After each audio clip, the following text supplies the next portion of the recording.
Channel को subscribe करो पहले। हाँ जल्दी करो, मुझे पता है कि आप लोग नहीं करते, वीडियो देखते हो लेकिन सब्सक्राइब नहीं करते। लाल कलर का बटन नहीं से दबाओ, जल्दी दबाओ जल्दी। पवन खेसारी से बढ़िया बालू को पवन खेसारी से बढ़िया बालू को हो एकर बहन चला झाट खानी मुंह बा और का तर पवन खेसारी से बढ़िया बालू को हो एकर बहन चला हमरा सकलिया के का कही एगो सारा कुकुर के शकल नहीं खे ना भाई लोग देखा तारा हई जो सरवा के शकल दिखाता ई कहत दिया पवन खेसारी से बढ़िया बा ना तोहनी लोग देख के बतावा कमेंट में सरवा ई पवन खेसारी से बढ़िया लगता यार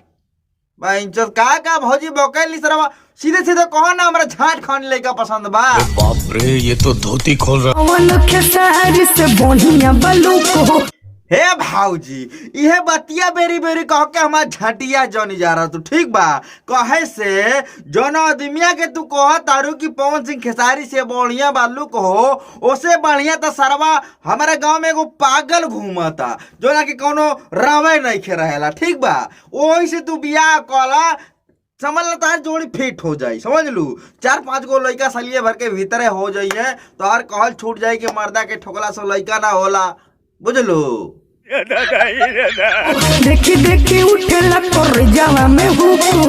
देखी देखी उठेला करे जवा में हुक हो एकर वही चोदो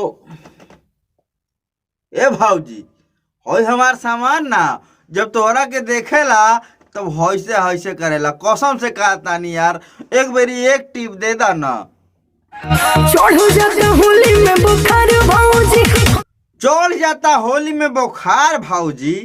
चलो ठीक बा अगर बुखार तारा के हो गई तो मत दिहा लेकिन बुखारवा उतरला के बाद में कहत तानी ना कि चल के बसवारी में गाँव में रहिया बिछवारी में हमके चाही चिराग जस भतार भौजी के चाहे चिराग जिस भतार भौजी ए भौजी चिराग हमरे एहिजा ना दिया के कहल जाला अब वही जो दिया है अगर दिया घोतिन भतार चाहिए तो झटिया तार सुलू के राख हो जाई समझ लू ऐसो कहतो नहीं हमरा से बियाह कला 2-4 साल में 2-4 गो लड़का के माई हो जाएबू और चिराग उराग के पीछा छोड़ा। हे बहन छिरर देवर डाला से डाला आप नहीं डली ए भाऊजी होली के माहौल चलाता जे बेरी हमनी के डालल जाई तो बेरी तोरा के डलवावे के पड़ी बुझलू ई मत कहिए कि मैं डाला ना तो अभी तक खाली पानिया डालले बानी बाद में सुता के डाल देम ना तो समझ ला लोड हो जाइबू बुझाइल ता गोसा में रहिए ही ना आई ई कोनो एक बार के बात है बार बार लेके पीछे ही से झोक देते हो तू सब। अच्छा ए भाऊजी ऐसे तू गुस्सा तारू की पीछे से डालता सब कहो ना सरवा की आगे से डाला ए भाई लोग कहतनी ना कि भौजी के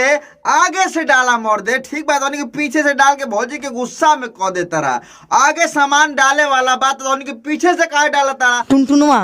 साला ये इसके बारे में तो हम कुछ बोलना ही नहीं चाहते ये खुदे खत्म है इसके खत्म बा एकदम। ए भौजी कैसे तोरा के पता बा बोला बहुत चो गाना वाना तो बढ़िया ओकर चलता मार्केट में जात विवाद पे गावता सरवा बजता आजकल बढ़िया गाना ओकर और हमरा तो बुझाता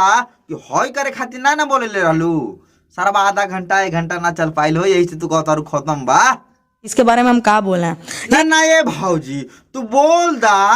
जब कह देलू कि टुनटुनवा खत्म बा तो और ही आगे बोले में का शर्म बा बोल दा जोन बोले के बा समझ लू ना था केहू के भाई कुछ कहे के बा तो कह दा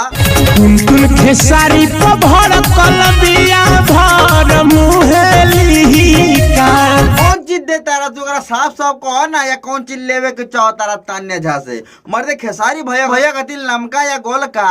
पहेली मत बुझावा ठीक बा साफ साफ कह ना का कह चाहतरा झा से पूछा कहियो जादव जी के दी का